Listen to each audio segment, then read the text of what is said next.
So hello and a very warm welcome to all of you on the platform of bleed learner केटवेल।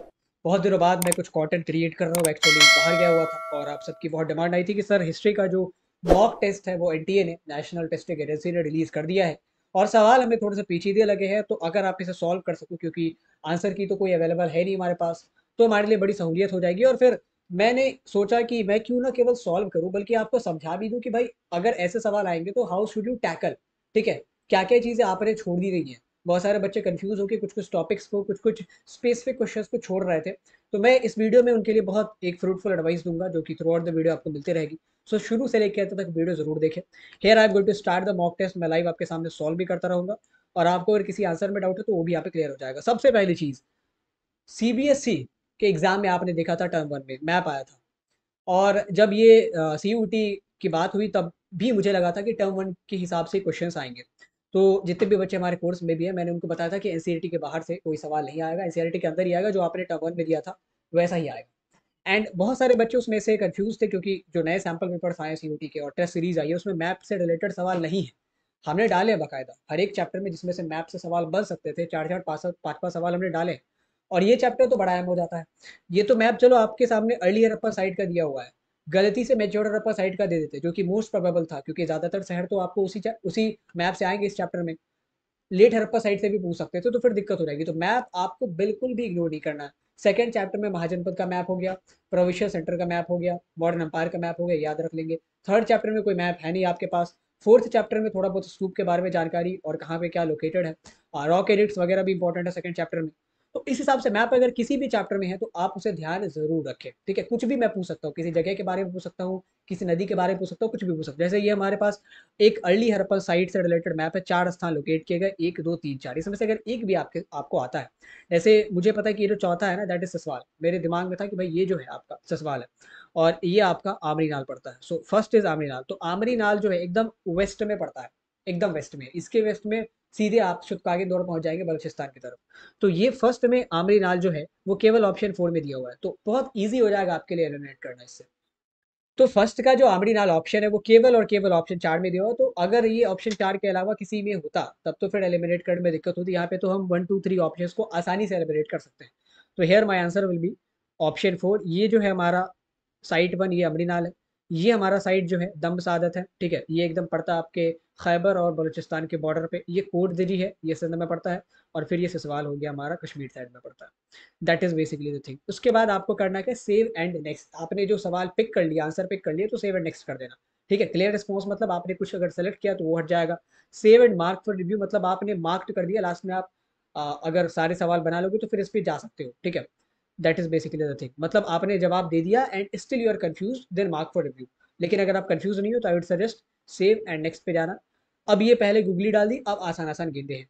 Stone कौन सी use होती थी seal बनाने के लिए?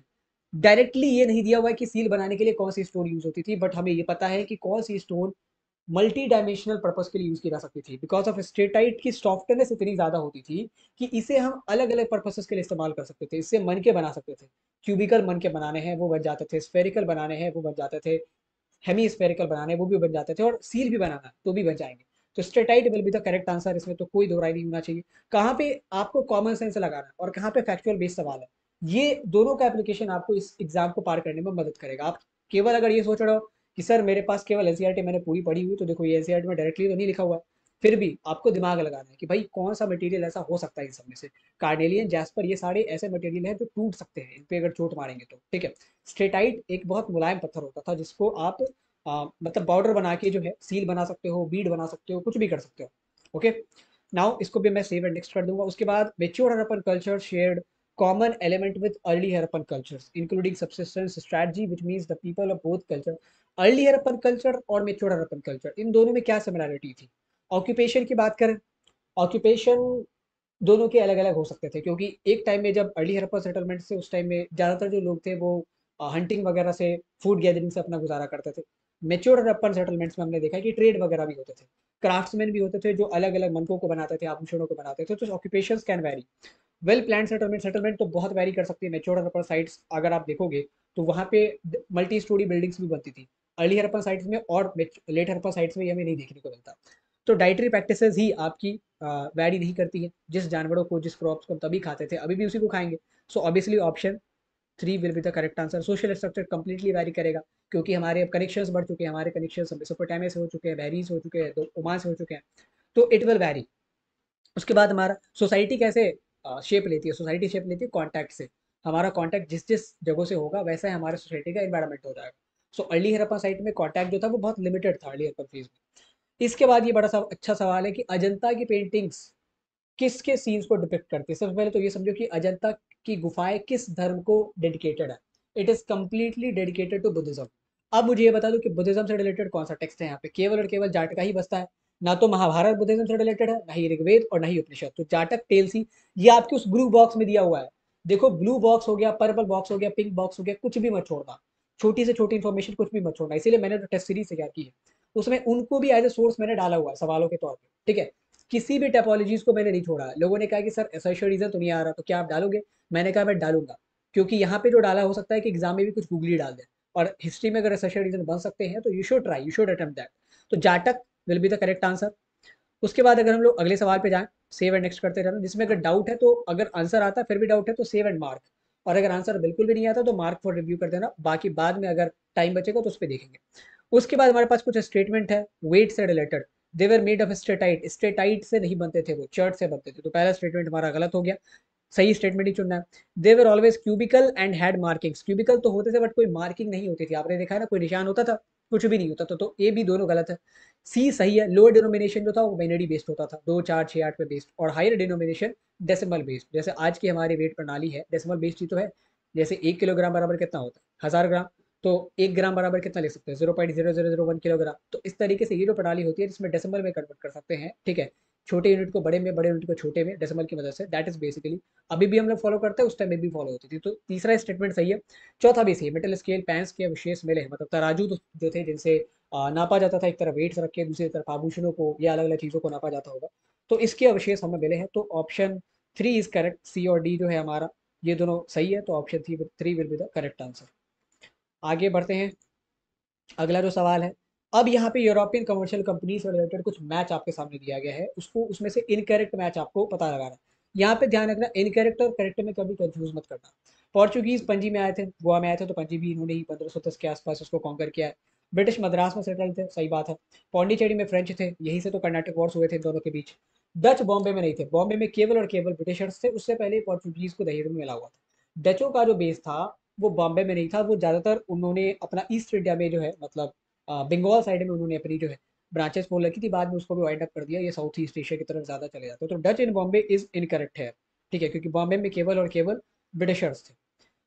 With what you most associate Dayaram Sahni, Rakhaldas Banerjee and John Marshall, इन तीनों के बीच कॉमन क्या है? पहला, देवर ऑल आर्कियोलॉजिस्ट, तीनों आर्कियोलॉजिस्ट थे और जिन्होंने हड़प्पन सिविलाइजेशन के एंशियंटनेस, प्राचीनता को उजागर करने में मदद की है। They all part time historian, part time historian तो थे नहीं। Rakhaldas Banerjee full time historian थे, Dayaram Saini full time historian थे, John Marshall full time historian थे, ठीक है। और यहाँ कहा गया कि whose focus was on modern era. Modern era में इनका फोकस नहीं था, फोकस इनका बेसिकली हड़प्पन सिविलाइजेशन में था। तो दूसरा गलत हो गया। तीसरा भी गलत हो गया। इन्होंने एंशियंटनेस को काउंटर करने की कहाँ पे कोशिश की है? इसको तो उजागर ही किया ना। ये उसके खिलाफ तो नहीं थी कि हड़प्पन सिविलाइजेशन पुराना नहीं है, नया है। तो तीसरा स्टेटमेंट गलत हो गया, चौथा भी गलत हो गया। इसने अशोकन एडिक्ट में इन तीनों का कोई रोल नहीं है, वहां पे जेम्स स्पेंसर साहब का नाम आता। तो पहला स्टेटमेंट इज करेक्ट, तो option A will be the correct answer. देखो सवाल बड़े आसान है। आपको करना क्या है, आप अगर हमारे एमसीक्यू सेशन अटेंड करते हो और आपने वन शॉट देखे हो तो आप एनसीईआरटी जरूर पढ़ो, चाहे आप हिंदी मीडियम से हो या इंग्लिश मीडियम से हो। Please don't forget to read NCERT line by line, क्योंकि ऐसे अगर स्टेटमेंट बेस्ड सवाल आएंगे, ये मार्किंग वाला जो अभी सवाल था कि वेट जो होता था क्यूबिकल होता था बट मार्किंग नहीं होती थी, ठीक, बट मार्किंग होती थी, तो मार्किंग नहीं होती थी वो दिया हुआ वहां पे। वो तब आपको पता चलेगा जब या तो मैंने वन शॉट में पढ़ा है तो अगर आपको याद रहेगा तो ठीक है, वेल एंड गुड। अगर नहीं, अगर आपने एनसीईआरटी पढ़ा हुआ ना तो वो चीज़ें ज़्यादा याद रहेंगी। इसीलिए मैं रिकमेंड करता हूँ आप चाहे जिससे भी पढ़ो, सारे लोग बढ़िया पढ़ाते हैं, but please don't forget to read NCERT line by line. अभी भी टाइम है, कोई ज्यादा वक्त नहीं बीता, अभी भी आप कर सकते हो। Okay, now coming to the next question. Prabhavati Gupta who had independent access to the land was daughter of dash dash dash, ये किसकी बेटी थी? हमने पढ़ा था ये चंद्रगुप्त विक्रमादित्य की बेटी थी, बहुत इन्फ्लुएंशियल फैमिली से आती थी। तो चंद्रगुप्त विक्रमादित्य यानी कि Chandragupta two. So option 3 will be the correct answer, ठीक है। इनके लड़के थे कुमार गुप्त, यानी कि प्रभावती गुप्त और कुमार गुप्त जो है वो ब्रदर सिस्टर थे। Bhakti tradition are further classified into two broad categories, दो कैटेगरी में भक्ति ट्रेडिशन आपकी क्लासिफाई होती है। मैंने जब ये चैप्टर पढ़ा था तो आपको बताया था कि जितने भी आप भक्ति ट्रेडिशन के बारे में पढ़ोगे, जैसे वीर शैव हो गया, कबीर की भक्ति ट्रेडिशन की बात कर ले, गुरु नानक की बात कर ले, मीराबाई की बात कर ले, अलवर की बात कर ले, नायनार की बात कर ले, इन सबको आप दो कैटेगरी में बांट सकते हो। सगुन, जो फिजिकल फॉर्म ऑफ गॉड को पूछते थे, जैसे नायनार हो गए, अलवर हो गए। निर्गुण, जैसे कबीर हो गए, जो कहते थे कि God is formless. Guru Nanak हो गए, कहते थे कि गॉड इज फॉर्मलेस, मतलब कोई आकार, कोई शेप, कोई जेंडर नहीं है इसका। तो निर्गुण और सगुण यानी कि option 3 will be the correct answer. निर्गुण एंड निगुण ये सारी चीजें आपको बहकाने के लिए दी गई है। Vijayanagara city was situated between which of the following river? So again ये एक मैप से रिलेटेड सवाल है, और मैंने बोला हुआ है कि ये जो वॉर वाले चैप्टर, जैसे आपका विजयनगर वाला चैप्टर हो गया, इसमें लड़ाइयाँ हैं तो मैप ऑब्वियसली पूछे जा सकते हैं। विजयनगर शहर लोकेटेड था रायचूर द्वार के बीच, और रायचूर द्वार में ऊपर की तरफ पड़ती है कृष्णा नदी और नीचे की तरफ पड़ती है तुंगभद्रा नदी। तो नॉर्थ में आपकी कौन सी हो जाएगी? कृष्णा, और तुंगभद्रा हो जाएगी अपनी साउथ में। सो ऑप्शन 4 बिल्कुल करेक्ट आंसर। बहुत सारे बच्चे कंफ्यूज रहेंगे, कृष्णा और तुंगभद्रा के बीच तो थी, विजयनगर शहर की बात कर रहा ना कि अंपार, लेकिन कौन नॉर्थ में था कौन साउथ में था इसमें लोग कंफ्यूज रहेंगे। तो दैट इज बेसिकली तुंगभद्रा नीचे थी और कृष्णा ऊपर। ओके, और कृष्णा जो है अपर फ्रंटियर था, इसके ऊपर विजयनगर पार कभी जा भी नहीं पाया था। उसके बाद विच ट्रैवलर कॉल्ड महानबी डिब्बा एज हाउस ऑफ विक्ट्री, किसने महानबी डिब्बा को हाउस ऑफ विक्ट्री कहा था? तो डोमिंगो पेस हमारे थे जिसने कहा था हाउस ऑफ विक्ट्री की तरह ये लगता है, और पूरा ब्यौरा दिया था कि भाई यहाँ पे क्या क्या चीजें लोकेटेड है, एंकलेट था, ये था, वो था। तो Domingo Paes will be the correct answer. इन्होंने विजयनगर के ऊपर अच्छा खासा जो एक वृत्तांत है वो लिखा हुआ है। विच ऑफ द फॉलोइंग, अब देखो क्रोनोलॉजिकल ऑर्डर में यही सारी चीजें बहुत सारी सैंपल पेपर में नहीं है। जैसे मैंने क्या किया हुआ अपने टेस्ट सीरीज में, आपके हड़प्पा साइट्स हो गए या महाजनपद हो गए, उनको 4 महाजनपद मैंने डाल दिया और कहा कि इसको नॉर्थ टू साउथ आप मुझे अरेंज करके बताओ, ठीक है, या 4 महाजनपद दे दिया, कहा कि इसको ईस्ट टू वेस्ट मुझे वो करके बताओ। फिर मैंने 4 इवेंट डाल दिए, ठीक है, 4 इवेंट में कुछ भी डाल सकता हूँ, ठीक है। पहले रायचूर दो आपका जीतना, इसका बीजापुर के सुल्तान का हराना, जो भी है, तो इन चारों में से आप अरेंज कर लो क्रोनोलॉजिकल मैटर में, या आप ईस्ट टू वेस्ट कर लो, नॉर्थ टू साउथ कर लो, जिस हिसाब से भी करना है उस हिसाब से कर लो, ठीक है, जो जिस प्रकार से सवाल होता है तो उस प्रकार से। तो अरेंजमेंट बेस्ड सवाल बहुत जरूरी है, इसके लिए आप टाइमलाइन को जरूर पढ़ें। चैप्टर के एंड में जो टाइमलाइन होती है उससे ऐसे काल क्रमानुसार वाले जो सवाल है वो ज़्यादा पूछे जा सकते हैं। जैसे इसी मॉक टेस्ट में मैंने देखा था कि आपसे पूछा गया है किंग्स ऑफ क्रॉनिकल्स चैप्टर से एक अरेंजमेंट बेस्ड सवाल है, जिसमें अलग अलग क्रॉनिकल्स के बारे में लिखा हुआ है। गुलबदर नामा ने ये लिखा, अकबरनामा को अबुल फजल ने लिखा, अब्दुल हामिद लाहौरी ने बादशाहनामा को लिखा। इसको आप काल क्रमानुसार क्रोनोलॉजिकली आप कंपाइल करो, तो वो तब आप अगर टाइमलाइन पढ़ोगे तो आपको पता चल जाएगा कौन पहले या कौन दूसरी, पहले कौन सी चीज़ें लिखी गई, दूसरी बार कौन सी चीज़ लिखी गई है। उसको काट देना। तो जब आप उस टाइमलाइन को पढ़ोगे तो आपको खुद पता चल जाएगा कि पहले कौन सी चीज़ें लिखी गई है, उसके बाद कौन सी चीज़ें लिखी गई है। So don't forget to read the timeline in order to solve these type of questions. So सबसे पहले हमारे आए कौन है? अपारा है, जो हमारे आपके वो है एक नायनार संत है। उसके बाद अंदलाई है। उसके बाद हमारे, अगर आपको इतना भी कंफ्यूज है तो कोई दो भी मुझे पता हो तो मैं काम चला लूंगा। देखो, कबीर के बाद मीराबाई आई है ये मुझे पता है, तो डी के बाद सी होना चाहिए, जहां भी है डी के बाद सी। देखो ना तो 4 में डी के बाद सी है, ना ही 2 में डी के बाद सी है। अब 3 और 1 ऑप्शन में बचता है। सबसे लास्ट में मीराबाई आई है ये पता है, तो सबसे लास्ट में मीराबाई है, दैट मीन्स सबसे लास्ट में मीराबाई केवल ऑप्शन ए में है, ऑप्शन 1 में है, तो ऑप्शन 1 बिल्कुल करेक्ट आंसर। देखो 1 और 3 में कंफ्यूज है ना, 3 में सबसे लास्ट में क्या है? ई। बसावना तो कबीर से पहले आया, 12 सेंचुरी के हैं बसावना, कबीर तो आपके 14-15 सेंचुरी के हैं। उसके बाद की 16 सेंचुरी की मीराबाई है आपकी, ठीक है। तो सबसे लास्ट में मीराबाई आई है और कबीर के बाद मीराबाई है, तो इस सीक्वेंस ही मैंने सारा सॉल्व कर दिया, ठीक है। तो सबसे पहले अपार आएंगे, फिर अंदाल आएंगी, फिर बसावना, फिर आपके कबीर साहब, और फिर मीराबाई आएंगी। तो ऑप्शन 1 बिल्कुल करेक्ट आंसर। उसके बाद अगेन वही वही मैंने अभी जो अरेंजमेंट वाला का है वही आपसे पूछ लिया गया। ये एक्चुअल में चैप्टर 3 के टाइमलाइन से दिया हुआ है। मैंने कहा ना कि अगर आपको इस प्रकार के क्वेश्चन सॉल्व करने हैं तो you must have to read the timeline. सबसे पहले क्या हुआ है, पाणिनि ने व्याकरण रची है अष्टाध्यायी, तो ये 3 वाला जो है सबसे पहले आएगा, ये मुझे याद था जब मैंने मॉक टेस्ट लगाया तो मुझे केवल यही याद था कि सबसे पहले पाणिनि ने इस व्याकरण को रचा है। तो Ashtadhyayi of Panini is in the first spot, केवल और केवल ऑप्शन 4 में है। तो मेरा 1 2 3 ऑप्शन तो ऐसे ही एलिमिनेट हो गया। तो अगर मुझे एक इवेंट भी बताया कि भाई ये सबसे ऊपर है, सबसे लास्ट वाला नहीं पता, बीच में कैसे क्या कॉन्सिक्वेंसेस है, मतलब बीच में कैसे क्या सीक्वेंसेस है मुझे नहीं पता, तो भी मैं इस सवाल को आसानी से अटेम्प्ट कर सकता हूँ। तो अगर आपको एक या दो इवेंट भी आते हैं तो भी आप दिमाग लगा के एलिमिनेशन के थ्रू कर सकते हो उसको। ओके, उसके बाद अगेन मैच द फॉलोइंग है, इंडोगैमी एक्सोगैमी। अगर मुझे चारों नहीं आता, केवल 2 आता है, ये केवल एक भी आता, तो देखो अगर एक मुझे आता, फॉर सपोज मुझे पॉलीएंड्री का पता है कि महिलाओं की जब एक से ज्यादा पति होते हैं तो वो पॉलीएंड्री होता है, तो डी का थर्ड होना चाहिए। अब डी का थर्ड किस किस में है, 1 और 2 में है, 3 और 4 में तो नहीं है, तो 3 और 4 ऐसे ही कट हो गया। अब डी का थर्ड के अलावा एक और मुझे अगर पता हो, जैसे पॉलीगैमी के बारे में पता हो कि polygamy refers to practice of man having several wives, यानी कि सी का 2 होना चाहिए, तो ऑब्वियसली 2 आंसर हो जाता है। 1 में तो सी का 4 दिया हुआ है, दैट इज रॉन्ग, तो हमारा option 2 will be the correct answer. तो इस प्रकार से आपके मैच द फॉलोइंग हो गया, अरेंज द फॉलोइंग हो गया, ठीक है। इन सब सवालों में अगर आपको 1 से 2 सवाल भी आते हैं, 1 से 2 मैचेस या 1 से 2 ऑर्डर भी आता, तो भी आप आसानी से एलिमिनेशन के थ्रू अपना सॉल्व कर सकते हो। फिर देखो अगेन यहाँ पे मैच द फॉलोइंग, मैंने 2 मैच मुझे सपोज आते हैं। एम्प्टी सीट का मुझे पता है, एम्प्टी सीट का मतलब क्या हुआ, मेडिटेशन, यहाँ पे बुद्धा मेडिटेशन करना। एम्प्टी सीट को एनलाइटनमेंट से कंफ्यूज मत करना, enlightenment is basically symbolised by the tree, क्योंकि वो बोधि वृक्ष के नीचे हुआ था, ठीक है। तो ए मेडिटेशन, ए का 2 हो गया। अब ए का 2 में भी दिया है, 3 में भी दिया है, 4 में भी दिया है, तो फिर ये मेरे लिए पीछेदा हो गया। अब देखो, अब मुझे पता है कि भाई ट्री जो है वो एनलाइटनमेंट का सिंबल है, तो ट्री यानी कि डी और 3, डी 3 में किससे मिलता है, डी 3 में केवल और केवल ऑप्शन 2 में मिल रहा है। देखो ऐसे नायाब ऑप्शन आपको मिल जाएंगे, ठीक है, अगर थोड़ा सा खोजोगे तो इस तरीके से एलिमिनेशन के थ्रू आपको चारों ऑप्शंस को पढ़ने की जरूरत भी नहीं पड़ेगी, चारों मैचेस को मिलाने की जरूरत भी नहीं पड़ेगी। That is why I am saying ना कि मैंने कोशिश की, हमारी टीम ने दिन रात लगाया कि भाई एनसीईआरटी से एक सवाल बाहर ना जाए, इधर से उधर ना हो, ताकि बच्चों को भटकना ना पड़े, उटपटांग सवाल ना सॉल्व करने पड़े। आप खुद भी सॉल्व करो, अपने जूनियर्स को भी रिकमेंड करो कि यहाँ पे जो है कम से कम एनसीईआरटी के ऐसे सवाल दिए जाते हैं, कम कोई सवाल नहीं है।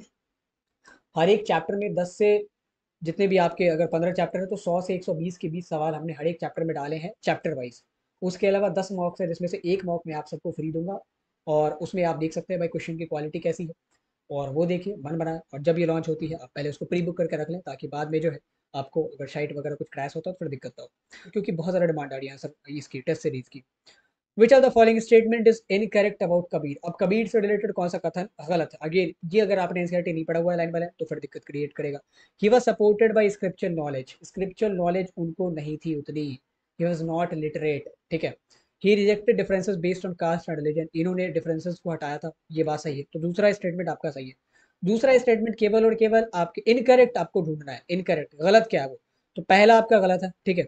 अगर पहला गलत है और फिर आपका दूसरा सही है, तो दूसरा अगर जिस ऑप्शन है वो हमें एलिमिनेट कर देना, तो ये भी एलिमिनेट कर दिया, ये भी एलिमिनेट कर दिया, दूसरा भी एलिमिनेट कर दिया, चौथा भी एलिमिनेट कर दिया।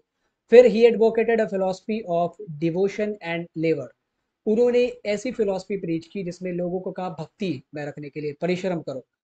सो दैट इज करेक्ट, इन्होंने कहा था लोगों को कि आप अपने परिश्रम पे विश्वास रखो, आप भक्ति में रहो, ठीक है। इसका मतलब ये नहीं कि आप रिचुअल्स में बिलीव करो, भक्तिमय होना और पद्धतिवाद होना, पद्धतिवादी होना, दोनों में फर्क है। तो इन्होंने रिचुअल्स के खिलाफ जो है वो, जैसे he rejected the adherence to ritual, कि क्यों इन रिचुअल्स में फंसना है, तो चौथा स्टेटमेंट सही है, तीसरा भी सही है और दूसरा भी सही है, केवल और केवल पहला स्टेटमेंट गलत है।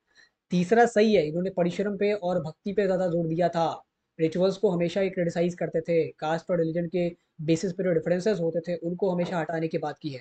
तो केवल पहला स्टेटमेंट हमारा जो है वो यहाँ पे इनकरेक्ट है, बाकी सारा जो है वो, अगर आपको लगता है तीसरा इनकरेक्ट है तो तीसरे नाम का ऑप्शन है भी कहाँ इसमें, तो ऐसे ही ये सही हो गया। अगर तीसरे में आप कंफ्यूज हो तो आप देखो तो ना, तो 1 2 3 4 ऑप्शन में किस में तीसरे को गलत बताया गया, नहीं बताया गया। सो ऑप्शन 1 में द करेक्ट आंसर, और 2 और 4 में तो आप डेड श्योर हो कि भाई ये सही है। इन्होंने डिफरेंसेस हटा दिए, इन्होंने रिचुअल्स को क्रिटिसाइज किया। So he basically criticise the adherence to empty ritual, जो खोखले रिचुअल्स होते थे उसके प्रति एडहेरेंस को इन्होंने हमेशा क्रिटिसाइज करा। सो ऑप्शन ए जो है हमारा वो करेक्ट है, मतलब ये स्टेटमेंट जो है गलत है, इस हिसाब से ऑप्शन ए बिल्कुल correct answer. Now coming to the next question, arrange the major Mughal chronicles, again ये उस चैप्टर के टाइमलाइन से दिया गया। सबसे पहले गुलबदन बेगम ने हुमायूंनामा कंपाइल किया, उसके बाद अकबरनामा हुआ होगा, तो सी के बाद ए आएगा, सी के बाद ए किस ऑर्डर में, ऑब्वियसली 2 में ही है, तो ऑब्वियसली करेक्ट आंसर है ऑप्शन 2, इसमें तो देखने की बात ही नहीं है कुछ भी। उसके बाद भी अगर मिला ले बी डी, तो बी में क्या आता है, जहांगीरनामा, डी में बादशाहनामा और ई में Alamgirnama, that is the correct sequence, option 2 will be the correct answer. इसमें तो बड़ा आसान था, अगर आपको जहांगीरनामा, हुमायूंनामा, सॉरी बादशाहनामा और आलमगीरनामा का भी पता होता तो भी आप बता देते। इसमें हायरार्की से रिलेटेड पूछा, तो हायरार्की हमारी कैसे थी, सबसे पहले बेगम आती थी, उसके बाद आगाज आती थी, उसके बाद अक्षाज आती थी। बेगम देन ऐसी महिलाएं जो रॉयल फैमिली से नहीं बट शादी हुई है मुगल प्रिंसेस या अम्पेयर से, वो, और फिर जो कॉन्क्यूबाइंस होती थी वो, तो आगच्छास, बेगम, आगाज एंड अगच्छास, option 2 will be the correct answer. जिस आंसर में भी अगर आपको डाउट है, सस्पिशन, आप प्लीज मुझे कमेंट बॉक्स में बताएं। The idea of Surikol was implemented through state policies of Mughal Emperor. अब देखो यहाँ पे विच of the following does not hold true regarding Sule call implementation, Sule call की इम्प्लीमेंटेशन से रिगार्डिंग इन चारों में से कौन सा कथन गलत है? सुले कॉल क्या था? एब्सोल्यूट पीस, इसके अंदर हमें क्या करना था? भाईचारा बना कर रखना था। इसके संदर्भ में क्या चीज गलत है? ओवरऑल क्या स्टेटमेंट गलत है वो नहीं पूछा आपसे, सुलेकॉल के संदर्भ में, सुलेकॉल के कॉन्टेक्स्ट में कौन सा स्टेटमेंट गलत है? पहला स्टेटमेंट सही है, इसमें नोबिलिटी को डाइवर्स किया गया। दूसरा भी सही है, लैंड ग्रांट्स दिए जाते थे। तीसरा भी सही है, अकबर ने टैक्सेस हटाया।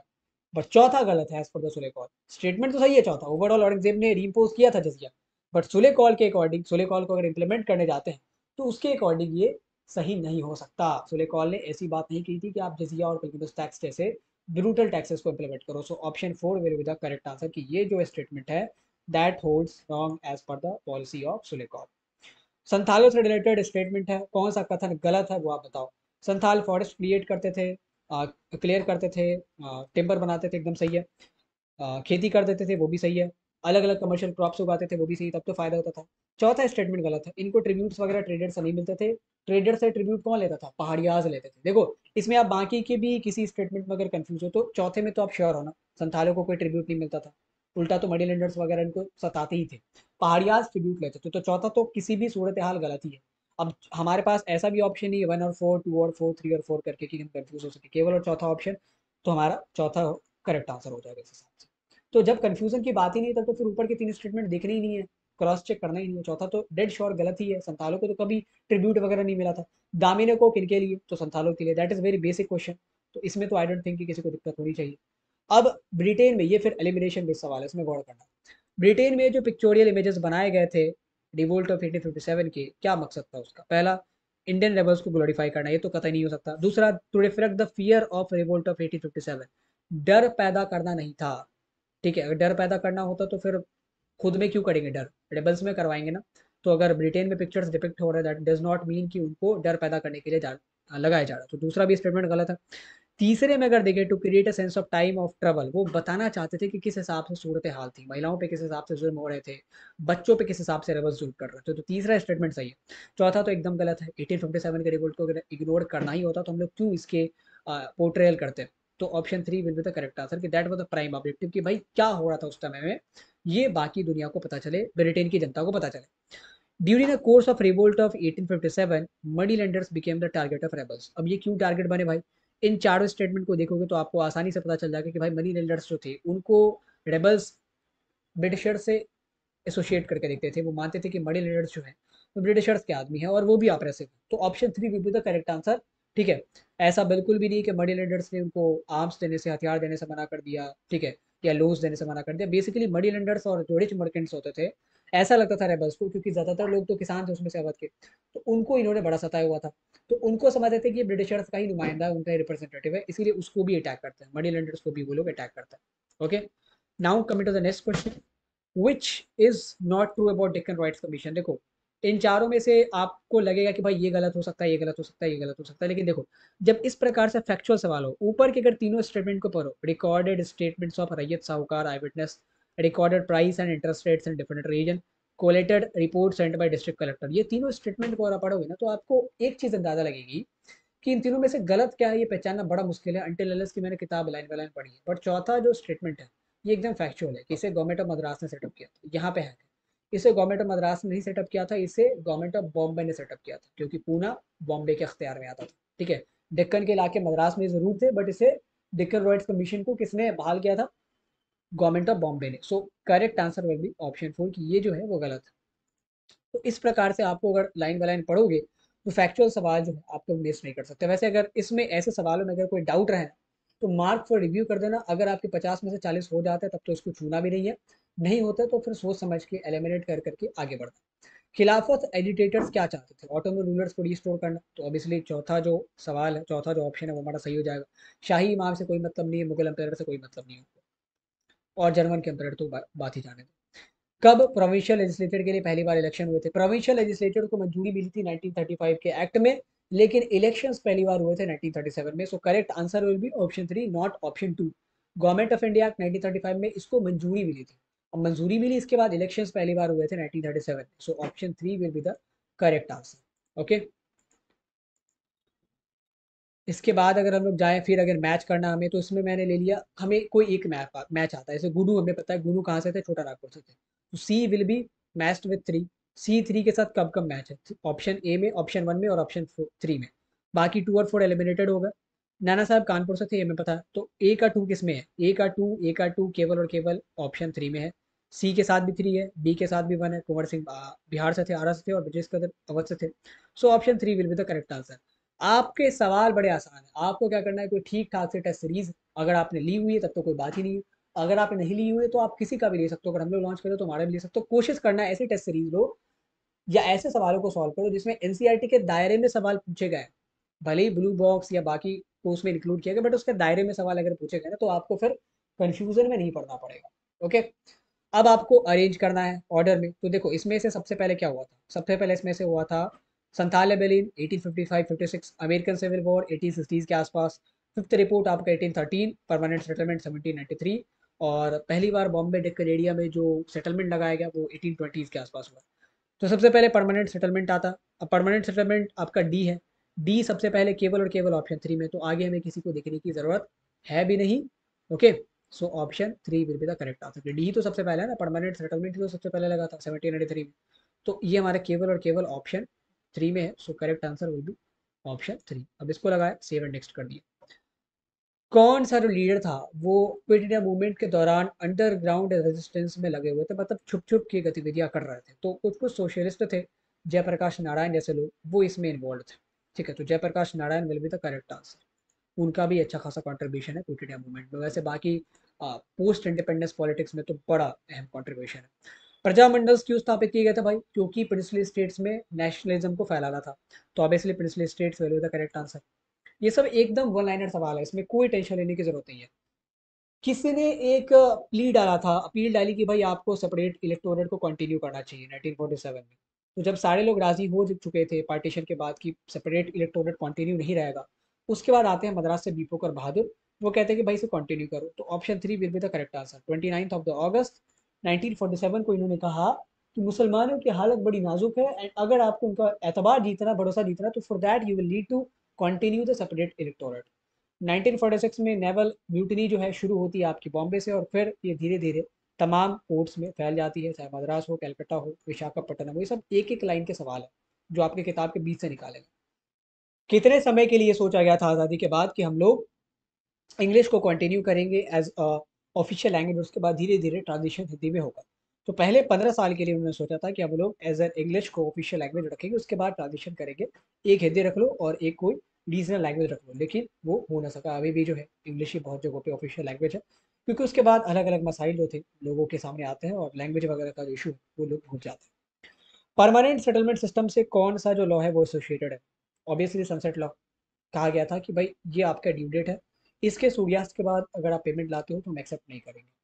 खत्म कहानी, दैट इज अ डेडलाइन। सूर्यास्त डेडलाइन है। Sunset law is associated with permanent settlement in Bengal. Option 1 will be the correct answer. How many sessions of constituent assembly was held? 11 sessions, 165 days. पहला सेशन शुरू हुआ था 9 दिसंबर 1946 को। अब देखो, माइनॉरिटीज के लिए सेपरेट इलेक्टोरेट को किसने सेल्फ डिस्ट्रक्टिव बताया था? तो देखो दुर्गाबाई की जहाँ तक बात है, तो दुर्गाबाई आपकी उस डिबेट में पार्ट लेती है जिसमें आपके लैंग्वेजेस से रिलेटेड बात हो रही है। ठीक है, सरोजी नायडू के डिस्कशन की तो बात ही नहीं है आपके एनसीईआरटी में।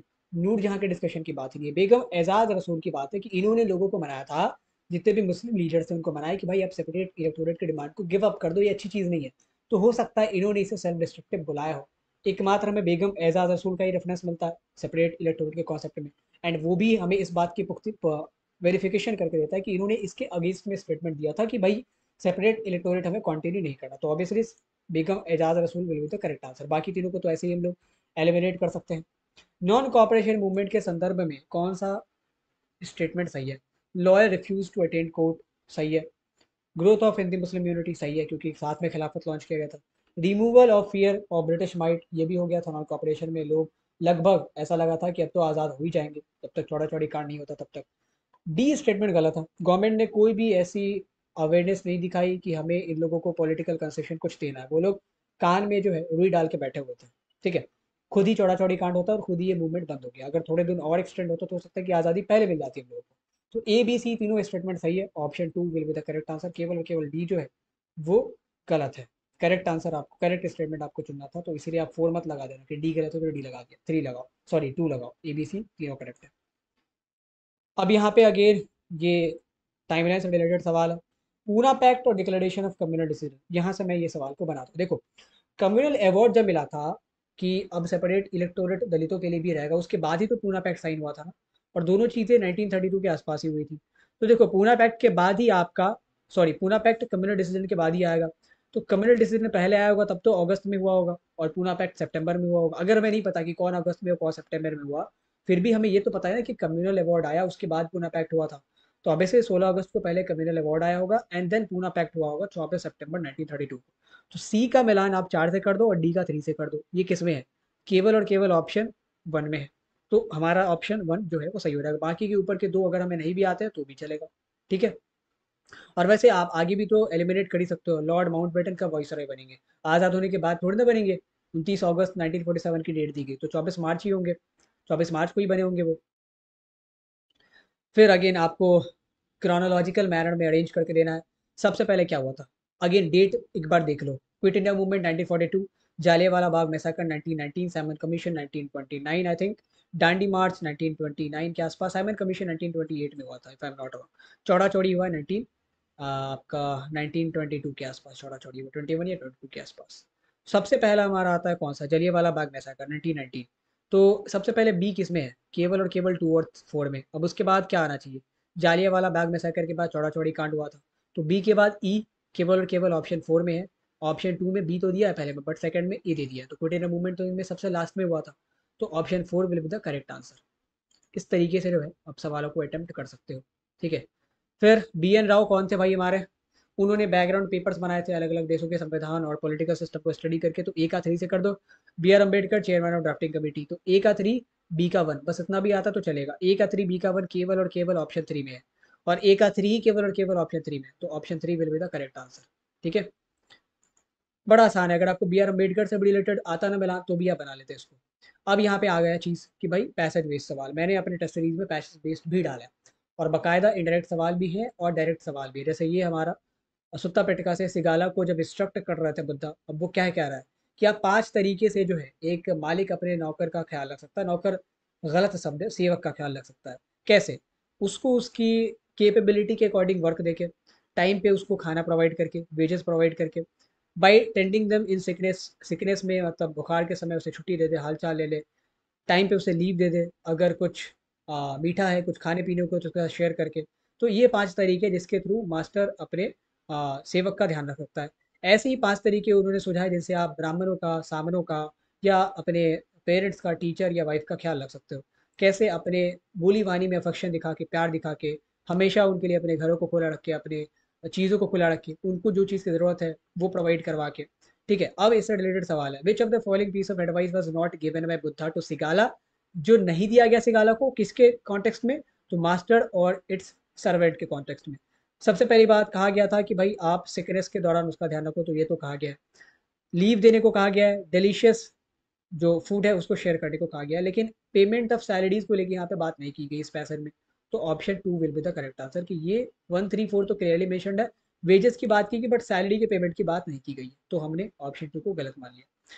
उसके बाद कौन सा कथन इसमें सही है as per the perspective of सामन और ब्राह्मण, कैसे कहा गया कि आप किसी शामन को या किसी ब्राह्मण का ध्यान रख सकते हो? पहले अपने एक्ट और स्पीच में मधुर होके, अफेक्शनेट होके। अब देखो ऑप्शन एक मात्र यही बचा है, ऐसा तो नहीं दिया कि 1 एंड 2, 2 एंड 3, 3 एंड 4। तो अगर पहला सही है तो ऑब्वियसली पहला ही सही होगा, अब तो दूसरे तीसरे चौथे को देखने की जरूरत ही नहीं है क्योंकि मल्टीपल ऑप्शंस तो है नहीं। तो हमने दूसरे और तीसरे चौथे को देखा भी नहीं, दूसरा भी गलत है, तीसरा भी गलत है, चौथा भी गलत है। ये तीनों ब्राह्मण, शामन, वाइफ, पेरेंट्स या टीचर से संबंधित नहीं है। उसके बाद अगर अगला सवाल हम लोग देखें, तो here we have the next question. So उसके बाद जो सवाल है दैट इज रिगार्डिंग कि पेरेंट्स और टीचर्स को लेके क्या उन्होंने इंस्ट्रक्शन दी। तो जो इंस्ट्रक्शन ब्राह्मण और शामनों को लेके, वही इंस्ट्रक्शन पेरेंट्स और टीचर को लेके भी है। देखो आप, there are similar instructions to Sigala about how to behave with his parents, teacher and wife. जो ब्राह्मण और शामनों के लिए कहा गया वही यहाँ पे भी है, तो उनको लेके भी यही कहा गया होगा कि आप उनके साथ भी अफेक्शनेट रहे, अपने बात में, अपने कर्मों में, अपने व्यवहार में। सो option 3 will be the correct answer. उसके बाद आते हैं, अगला सवाल है कि भाई बुद्धिस्ट फिलोसफी का कौन सा ये एक एस्पेक्ट है। Righteous action is an aspect, caste system को फॉलो करने की बात नहीं कही गई है। पेनांस जो है that is essential in Jainism not in Buddhism. Rules for samana, samana के लिए रूल बुद्धिस्ट फिलोसफी में उतना कोई महत्व नहीं रखते। Righteous action is basic philosophy of Buddhism, तो हमारा option 1 will be the correct answer. उसके बाद अगेन आते हैं, हु इज शामन, सामन्स कौन थे। पहली चीज, जो इक्वल होते सोसाइटी में ऐसा भी नहीं है, जो वेल्दी होते थे ऐसा भी नहीं है, जिनको एजुकेशन मिलती थी ऐसा भी नहीं है, जैसे लोग जो वैरागी होते थे, those who have denounced the world. तो option 3 will be the correct answer. तो सामन कल्चर बहुत सारे अलग अलग सिविलाइजेशन में एग्जिस्ट करता था। अब अगला हमारे पास सोर्स है, दैट इज फ्रॉम चैप्टर 15। इस चैप्टर के सोर्सेज बहुत ज़्यादा अहम है, और अगर मुझे किसी एक चैप्टर का सोर्स पूछने को कहा जाए तो मैं इससे ही पूछूंगा। सरदार वल्लभ भाई पटेल से रिगार्डिंग उनके स्टेटमेंट, जब सेपरेट इलेक्टोरेट की बात करेगी दीपकर बहादुर के द्वारा, तो वो कैसे से काउंटर आर्ग्यू करते हैं, वो यहाँ पे बेसिकली दिखाया गया। वो क्या कह रहा है, सरदार पटेल डिनाउंस से सेपरेट इलेक्टोरेट क्यों कर रहा है वो मना इसको कंटिन्यू करने से, क्योंकि उन्होंने देखा था कि ये पार्टीशन में रिजल्ट हुआ तो आगे भी पार्टीशन कर देगा, it will result in the further partition of country. उन्होंने कहा था कि अभी अभी इसके कारण एक पार्टीशन हुआ है, और हो सकता है अगर इसको कंटिन्यू करे तो अगला फिर कंट्री और भी टुकड़ों में विभाजित हो सकती है। As per the passage how are British related to separate electorate, यानी कि आपको पैसेज में जैसे ब्रिटिशर्स का संबंध दिखाया गया है सेपरेट इलेक्टोरेट के साथ, वही बताना, अपना दिमाग नहीं लगाना है। तो पैसेज में क्या कहा गया, ब्रिटिशर्स ने इसे क्यों इंप्लीमेंट करा था, क्योंकि वो चाहते थे कि एडमिनिस्ट्रेशन उनका ईजी हो सके। So British wanted it for easy administration. इसके अलावा कोई भी बात पैसेज में नहीं कही गई, हालांकि सही तो है, बट पैसेज के कॉन्टेक्स्ट में यहाँ पे मेंशन नहीं है। तो option 2 will be the correct answer, क्योंकि पैसेज से रिलेटेड ही आपसे यहाँ पे पूछा गया है। पैसेज का क्लियर मेंशन है कि पैसेज के संदर्भ में क्या सही है।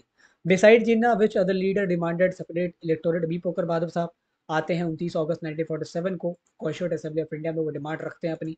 ठीक है, धुलेकर अगेंस्ट थे, जवाहरलाल नेहरू अगेंस्ट थे, गोविंद वल्लभ पंत अगेंस्ट थे, पटेल साहब अगेंस्ट थे। They have left the legacy behind, what is the legacy, किस लेगेसी की बात यहाँ पे सरदार पटेल कर रहा है। ना तो रेलवेज की बात कर रहा है यहाँ पे सेपरेट इलेक्टोरेट की बात कर रहा है, और सेपरेट इलेक्टोरेट से निकलता है डिविजनल पॉलिटिक्स की भाई फूट डालो और राज करो। तो सरदार पटेल यही कह रहे हैं कि उन्होंने तो अपनी लेगेसी छोड़ दी है, और अगर हम लोग इसको ही आगे करेंगे, आगे रखेंगे कंटिन्यू, तो फिर उन्हीं के जैसा हमारा, तो फिर जैसा हाल हमारा अभी हुआ है हमेशा ऐसा ही होता रहेगा। अभी तो एक बंटवारा हुआ है, कल के 3-4 और बंटवारा हो सकता है। सो डिविजनल पॉलिटिक्स को लेके यहाँ पे जो है सरदार पटेल साहब इशारे कर रहा। उसके बाद the last question of this mock test. Hope कि आपने सारे क्वेश्चंस को देखा होगा। अगर फिर भी कोई डाउट है प्लीज मेक श्योर आप कमेंट बॉक्स में मुझसे जरूर पूछें। सेपरेट इलेक्टोरेट कब इंट्रोड्यूस हुआ था, तो ये इंट्रोड्यूस हुआ है आपका 1909 के इंडियन काउंसिल एक्ट, जिसको यहाँ पे गवर्नमेंट ऑफ इंडिया कर दिया गया, तो भी कोई दिक्कत नहीं है। That was introduced in 1909। इस तरीके से हमारा जो टेस्ट है वो कंप्लीट होता है। 2-3 टिप्स यहाँ पे ले लो, रीड एनसीईआरटी प्रॉपर्ली, टाइमलाइन मत छोड़ो, नहीं तो अरेंजमेंट से रिलेटेड सवालों को करने में दिक्कत होगी। मैप कभी मत मिस करना, मैप अगर मिस करोगे तो पछताओगे। Okay, and at last test series जरूर लगाओ। चाहे आप शीट लगा रहे हो तो भी चलेगा, आपने अगर किसी का कंप्यूटर बेस्ड टेस्ट खरीदा हुआ तो भी चलेगा, बट टेस्ट सीरीज अभी लगाओ। इसी से आपका कॉन्फिडेंस बिल्ड होगा। अगर आपके पास कॉन्फिडेंस अभी ऐसा लग रहा है कि सर मैंने पढ़ा तो सब कुछ है, बट मुझे ऐसा लग रहा है कि मैं सही परफॉर्म नहीं कर पाऊंगी या नहीं कर पाऊंगा, for that you need to attempt test series. इसीलिए टेस्ट सीरीज और खास करके ऑनलाइन टेस्ट सीरीज लगाना जरूरी है। अगर ऑफलाइन भी क्वेश्चन सॉल्व कर रहा है तो भी चलेगा, बट क्वेश्चन सॉल्व करते रहना जरूरी है। Thank you for watching. अगर फिर भी कोई डाउट है तो कमेंट बॉक्स खुला हुआ है। और भी चीज़ें अगर पूछनी है या नर्वसनेस है कुछ भी है, you can easily call us on the number 7319697299। Blade and is always ready for you all. Thank you for watching.